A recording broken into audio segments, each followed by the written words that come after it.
Esta noche doy la bienvenida a Jesús García. Jesús García es analista binacional México-Estados Unidos. ¿Qué tal, Jesús? Muy buenas noches. Bueno, también doy la bienvenida a la doctora Laura Carson. Aquí tenemos a Jesús. Jesús, qué bueno que estás con nosotros. La doctora Laura Carson. Laura Carson es analista política y directora de Americas.org. Y también, ¿cómo estás? Me da mucho gusto saludarte, Laura. Igualmente, Rubén, ¿cómo estás? Pues bien, bien, bien para ser terrícola. En breve se conecta a Guadalupe Correa, la doctora Guadalupe Correa, quien es profesora de George Mason University, allá en el área de Washington, D.C. ¿Qué te parece si, Jesús, primero vamos con las mujeres y voy con Laura Carson? Laura, ¿cuál es tu análisis acerca de esta visita de John Kerry?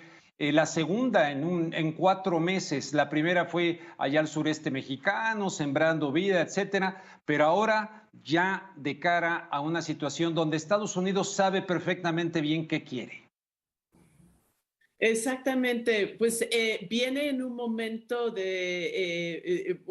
caótico por las declaraciones de Ken Salazar y luego se retracta de sus declaraciones. Entonces hay que poner primero ese contexto para la visita de John Kerry y sobre el cambio climático, porque esto es lo que elevó el debate y hay que poner también el contexto de que México está justo en el momento de los foros en el Congreso para debatir la reforma eléctrica con muchas luchas de poderes. Entonces, eso es lo que estamos viendo, luchas de poderes.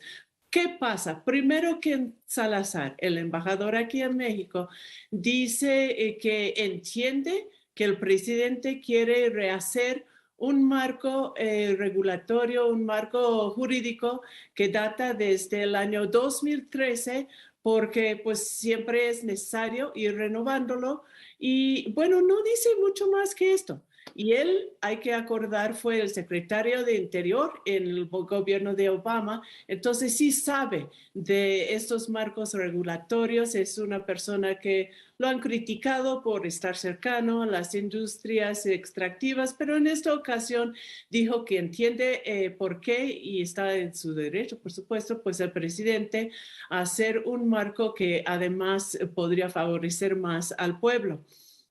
No fue precisamente un aval a la reforma eléctrica, pero muchas personas lo entendieron así, sobre todo reaccionó fuertemente la élite económica, el cabildeo de las industrias de combustibles fósiles en los Estados Unidos, Wall Street Journal con un artículo así diciendo, no, es violación del Tratado de México, Estados Unidos, Canadá, y que viola los principios de la relación económica, etcétera, etcétera. Una reacción neoliberal, ¿no? Entonces, en este contexto, Ken Salazar se retracta de alguna manera y dice que para Estados Unidos sus intereses son sus inversionistas en un viaje a un proyecto privado a Baja California Sur. Y en ese momento, el día de hoy, llega John Kerry.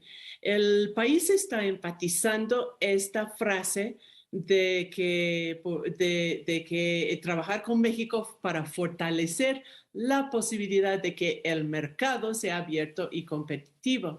Esa es una frase de entre muchos. También dijo en su Twitter antes de llegar que viene a platicar con el presidente mexicano sobre oportunidades para combatir el cambio climático, expandir la generación de energía renovable y combatir las emisiones de gas metano. Tenemos mucho que hacer y queremos hacerlo juntos, así muy como upbeat, ¿no? Muy, muy positivo. Pero sí dijo esta frase y yo creo que sí es significativo, porque es un mensaje desde el más puro neoliberalismo, de que este tipo de cosas debería estar en manos del mercado, lo cual no deja de ser contradictorio. Primero, porque es precisamente el sistema capitalista con su énfasis en el consumismo, en la explotación al máximo de los recursos naturales, el poder del cabildeo, de las industrias petroleras, que nos ha llevado al borde del colapso de la capacidad del planeta de sostener la vida humana y todo otro tipo de vida, ¿no? Entonces, pues un poco proponer que ese sistema nos va a sacar de ese problema es una contradicción, y también una contradicción porque la agenda de cambio climático no se ha podido avanzar en los Estados Unidos. Es decir, el enviado que va a los otros países buscando acuerdos, lo cual es muy importante, ¿no? Pero el enviado que va buscando acuerdos aquí en México en esta ocasión no ha podido sacar adelante esta misma agenda en su propio país. Laura, permíteme pasar que ya está por aquí también Guadalupe Correa, mi querido Jesús, primero las damas.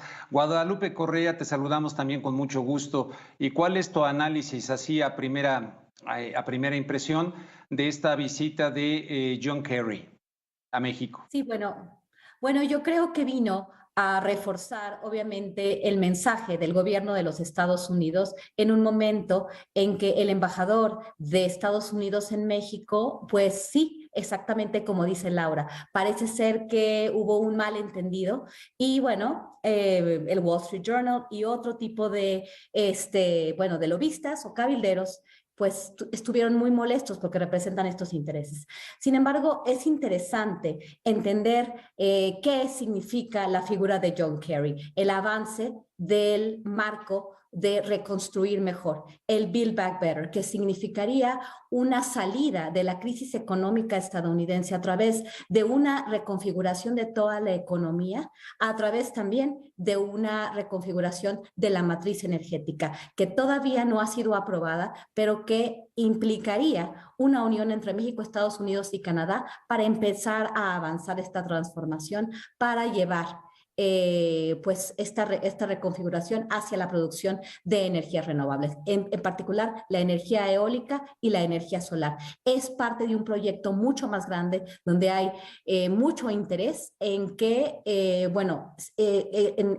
si pasa o no pasa la reforma, de cualquier manera incorporarse a este esquema. Creo que es una presión que va hacia allá, pase o no pase la reforma. Sí, porque se presenta así como que es un diálogo simétrico, cada quien expresa sus puntos de vista. Yo creo que no, yo creo que John Kerry viene, salvo que ustedes me corrijan, viene a presionar fuertemente con lo que quiere Estados Unidos. Antes de pasar con Jesús, yo nada más recuerdo que en aquella Alianza para la Seguridad y la Prosperidad de América del Norte, ASPAN, que acordó en marzo el presidente Fox con el presidente Bush y el canadiense entonces, pues nada más y nada menos que en el concepto de seguridad de América del Norte estaba ahí el tema energético como seguridad de los tres países. Jesús García, analista binacional, ¿cuál es tu opinión? Coincido completamente con nuestros dos panelistas. Muchísimas gracias por la invitación. Un placer estar aquí con ustedes. A mí me gustaría juntar un par de cosas que son sustanciales como parte del contexto. Si bien la agenda Build Back Better, reconstruir mejor, no se ha aprobado en el Congreso, hay posibilidades de que esta agenda se divida, es decir, que se apruebe por partes, y una de esas partes sería la parte climática, que es la que le interesa, digamos, a los grupos. Incluso algunas partes de republicanos podrían sumarse a una parte de este proyecto. Y por otro lado, el gobierno del presidente Joe Biden está enfrentando una división, porque recordemos que no solamente los demócratas están muy como en posiciones, digamos, como encontradas. Tenemos a los progresistas que están empujando esta agenda climática, que se separa justamente de lo que señalaban, de que no, de terminar con este capitalismo, digamos, acérrimo, y que nos llevó, digamos, a la situación que está viviendo el mundo en este momento en cuestiones climáticas. Y está también otra parte que quieren ser un poco más moderados y tener como más concordancia con los principios del capitalismo y apegados más a este grupo de Wall Street Journal y todos estos grupos que ya han mencionado. Uno de los aspectos que hay que destacar es, a ver, ¿a qué fue John Kerry? Tenía una agenda muy clara con 6 aspectos.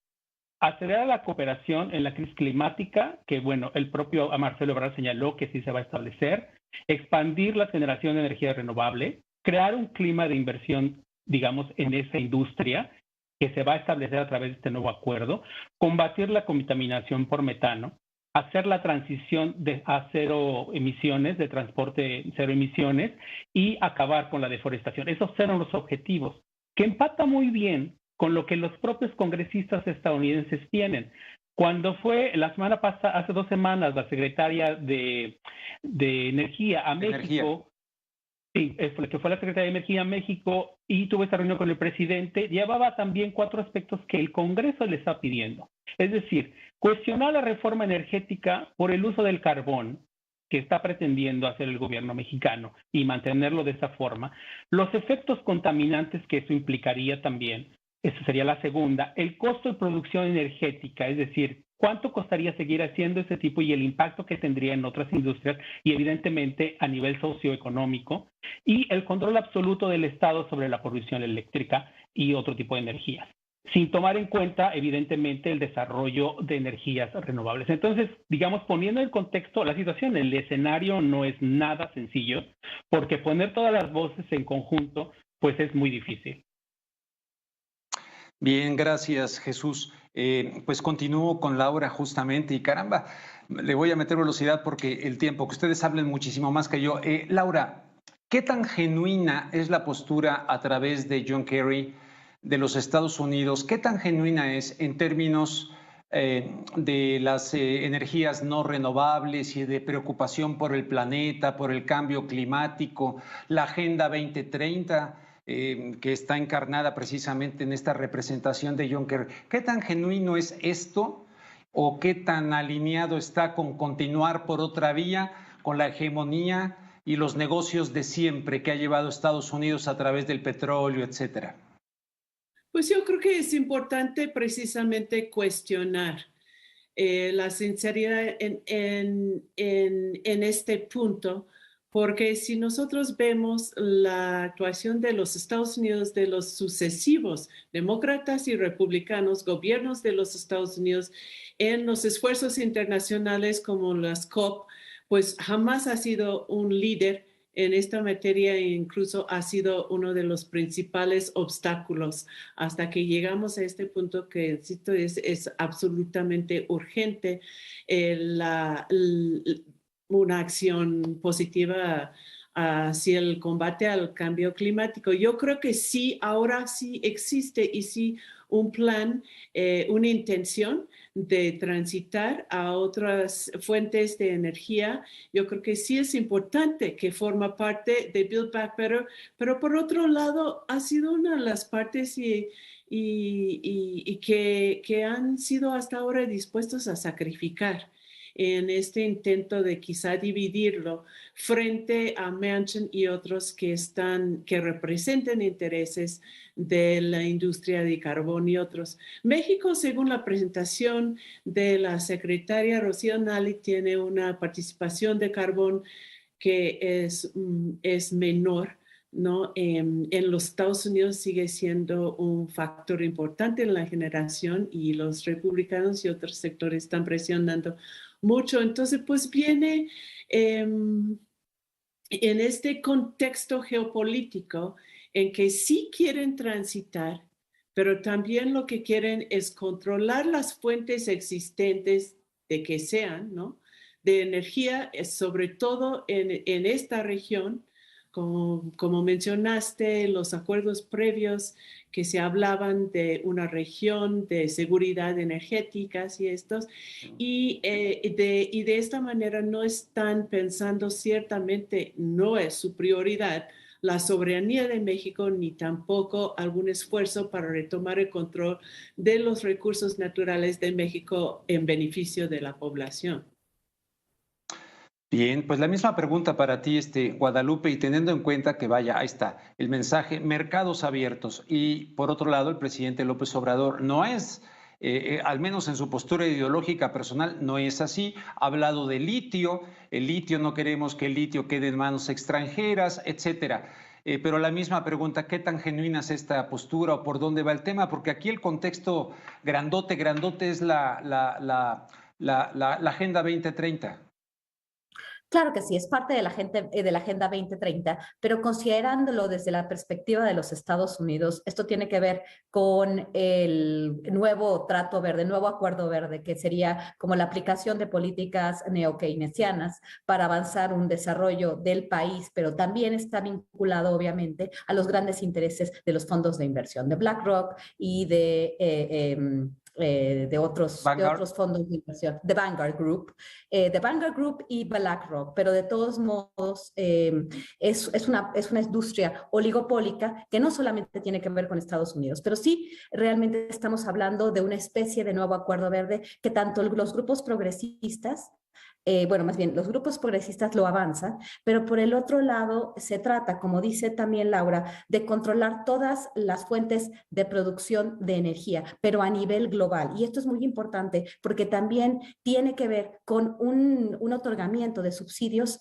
muy importante, como nunca, como se planteó el marco de reconstruir mejor como nunca, ¿no? Realmente es una política neo-keynesiana que va a beneficiar a estos grandes intereses corporativos que están cada vez más concentrados en los dueños, en las personas que tienen estos fondos de inversión. Entonces hay que verlo así, porque estos capitales no solamente son estadounidenses, ni son compañías estadounidenses, son compañías globales y por eso está muy relacionado a la Agenda 2030 de Naciones Unidas, donde la agenda de salud y la agenda de la cuestión de cambio climático, no es una cuestión ambiental ni ni del clima, más bien es una cuestión del clima, cambio climático, reducción de los niveles de carbono. Entonces, ¿quién sabe cómo? Porque pareciera ser que la tecnología todavía no está preparada para dar este paso y todavía tiene que depender en gran medida del gas y el petróleo y del carbón para poder tener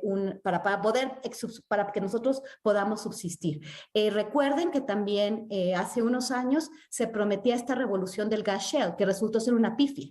Y volvemos a gas y petróleo y entonces esto es solamente una promesa y vamos a ver si los subsidios se van a poder lograr y se va a poder lograr pasar esos subsidios del Estado a nivel global a este tipo de fondos de inversión que tienen y que representan a los capitales más grandes del mundo. Vamos a ver, podría ser una pifia también como la revolución del gas shale.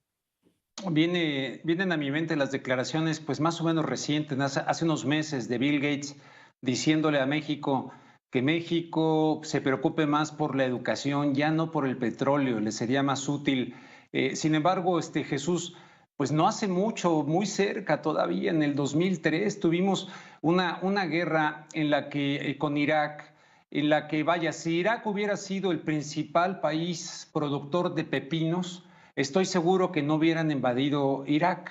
Evidentemente, más allá de todo el Project for the New American Century, el proyecto para el nuevo ciclo americano, etcétera, el elemento petróleo fue fundamental todavía.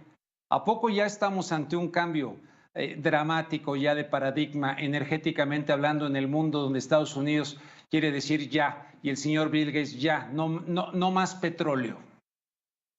Bueno, esa es la intención y de hecho aquí es una cosa muy interesante porque en el último encuentro y Estados Unidos lo tuvo que reagendar. La Agenda 2030 ya no es Agenda 2030, es Agenda 2050 porque los países están totalmente fuera de lograr sus objetivos, todos, incluyendo Estados Unidos, no está ya 2030, está 2050 y todos los objetivos están así.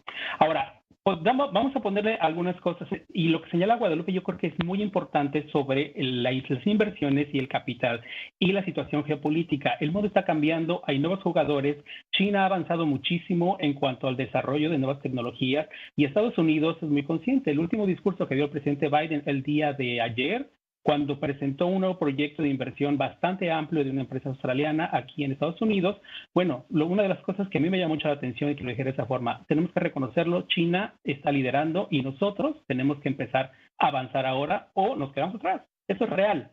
Y hay nuevos jugadores, Medio Oriente también está avanzando, Rusia está buscando también una nueva posición a nivel internacional, lo que estamos viendo en Ucrania también tiene que ver con el uso del gas natural, etcétera, etcétera. Todo está conectado. Es una situación geopolítica y social, es política y económica al mismo tiempo. Entonces, ¿qué es lo que está pasando? Veremos esta semana, aunque no lo mencioné anteriormente. El tema del Build Back Better sí tiene la parte sustancial de agenda ambiental. Sin embargo, el proyecto de infraestructura que se aprobó en noviembre pasado, que finalmente se aprobó en la Cámara y se logró liberar, y este año promulgó el presidente Biden, también tiene inversiones importantes que van en ese sentido, o sea, van parte de ese proyecto. Y esta semana vamos a ver avances en cuanto a esos proyectos. Hay que poner mucha atención estos días, próximos días. El gobierno va a anunciar varias cosas a los que hay que poner mucha atención. No es que esas cosas van a tener un resultado inmediato, eso evidentemente, pero digamos, lo que sí hay que reconocer es sentar esas bases sobre un cambio sobre ciertos usos de energía. Sí, todo es económico, pero al mismo tiempo es también pensar hacia dónde nos estamos yendo como mundo en cuanto a medio ambiente. Es decir, México de algún modo tiene que pensar hacia dónde se va a mover en este mundo y en nuestro nuevo orden. A mí me llama mucho la atención el canciller Marcelo Ebrard. Recordemos que cuando él fue jefe de gobierno, impulsó muchos proyectos verdes. Fue una de las ciudades que lideró a nivel mundial. De hecho, fue electo como uno de los líderes a nivel mundial en cuanto a agenda verde. Ahora no lo veo muy activo en ese sentido. O sea, es decir, lo ha bajado mucho también el presidente. Entonces es como también entender que todo esto es parte del juego político, pero lo que evidentemente afecta socialmente. Entonces hay que ir poniendo atención en esos aspectos. Bien, continúo con Laura. Además de lo que tú quieras decir, Laura, sobre los temas que están planteando los compañeros en la mesa, ¿cómo queda el tema de la soberanía? El presidente constantemente habla de soberanía. ¿Cuál soberanía en este contexto globalizado y de integración de muchas cosas? De hecho, vamos a tener este ensayo militar de seguridad que se deriva precisamente también del ASPAN entre fuerzas navales de los Estados Unidos, de Canadá, de México. O sea, ¿dónde queda la famosa soberanía mexicana? ¿Existe todavía? Pero lo que tú quieras decir también de los temas anteriores. Bueno, pues ese es importante porque yo creo que quizá la palabra soberanía no es lo más adecuada. Lo que está en juego aquí es retomar el control de un sector estratégico aquí en México en un contexto en que precisamente los acuerdos de libre comercio, por eso amenazan con el TEMEC, ¿no? Y otros factores, pero sobre todo la esfera financiera que controla la economía global, ¿no? Que es en donde Shell, que puede ser inglesa, ya es igual que Exxon y que lo demás. En realidad no hay gran diferencia la sede de la transnacional. En ese aspecto, pues es una estrategia que hemos visto en otros gobiernos progresistas de retomar el control, lo cual tiene mucha justificación, porque si se logra manejar en beneficio del pueblo. Sin embargo, en este momento el problema es que parece que ha pasado a segundo plano la transición energética en México con esta énfasis en el control nacional público del sector. Y esto es preocupante porque primero no sabemos cómo va a funcionar y segundo, esta transición que por eso ha tenido muchas críticas por parte de ambientalistas a la política aquí. Esta transición es urgente para todos los países y mientras es cierto que el petróleo sigue siendo un recurso natural que genera ingresos que pueden utilizar para programas sociales y lo demás, es un callejón sin salida a estas alturas de la historia de la humanidad. Doctora Guadalupe Correa. Sí, yo me atrevería a especular en otra dirección. Creo que la cuestión geopolítica es básica. Recordemos en 1938 que se pudo avanzar en la nacionalización de la industria petrolera en México. Yo veo, de acuerdo a cómo voy siguiendo los desarrollos en el país, la creación de esta empresa estatal de litio, además hay que ver por qué el presidente hace esto, ¿no? Otorga, porque en diciembre la COFECE otorga una concesión de la empresa China Ganfeng Lithium en Bacanora, Sonora. Esto es muy importante porque él dice, yo no voy a estar en medio de estas luchas geopolíticas. Y en este sentido, creo que a Estados Unidos le conviene, y de acuerdo a lo que estamos viendo, yo no veo más bien, porque además ellos juegan un juego muy interesante. Pareciera ser que están apoyando la libre empresa, pero apoyar la libre empresa sería apoyar también la entrada de las empresas chinas o de las empresas rusas al mercado mexicano. Quizás es interesante cómo tanto Estados Unidos como México podrían ir en esta misma dirección. Y por eso no sabemos bien lo que quiere Ken Salazar. Por eso Ken Salazar dice una cosa y luego dice otra cosa, tal vez para apaciguar a los lobistas, a algunas empresas, pero me parece que es interesante cómo bajo esta nueva geopolítica puede ser que la línea sea México y en el contexto de Norteamérica, pues se avance en esta transformación, pero con las empresas estatales mexicanas, sí con el Estado, haciéndose a cargo de la mayoría de la producción de energía eléctrica y obviamente creando esta empresa productora de litio. No estoy tan segura que sea una pugna entre Estados Unidos y México, más bien podría ser avanzar la Agenda 2030 o 2050 juntos como Norteamérica, y a Andrés Manuel López Obrador, también con su discurso bolivariano, de alguna forma, ha dicho, yo estoy con Estados Unidos, yo no estoy con China. Y esto también habría que, están tratando de especular y tratando de posicionar o de establecer escenarios, ¿no?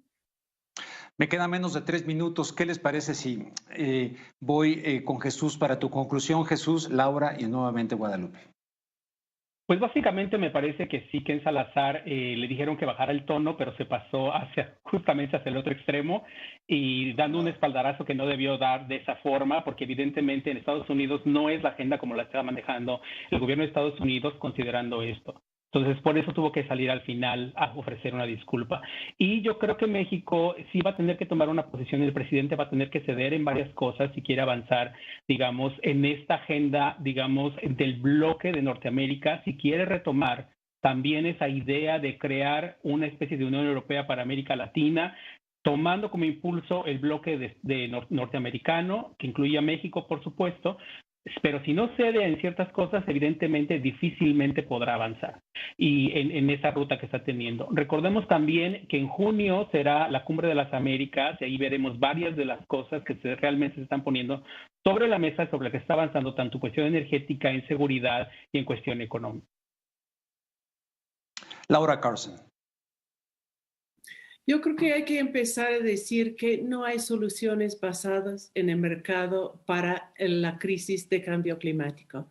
En ese sentido, la planeación fuera del mercado, o sea que con control del Estado puede ser un paso adelante si se siempre toma como prioridad la transición energética y el uso correcto de los recursos. Lo que hemos visto, y es importante mencionar también, es que están generando el extractivismo, apostar al extractivismo a estas alturas, además está generando fuertes conflictos locales con pueblos indígenas, con comunidades rurales, sobre control de recursos, y en estos conflictos estamos viendo que bajo un modelo de desarrollo capitalista de energías limpias o renovables, se crean el mismo tipo de explotación, de contaminación en muchos casos y de conflictos que las mismas industrias de combustibles fósiles.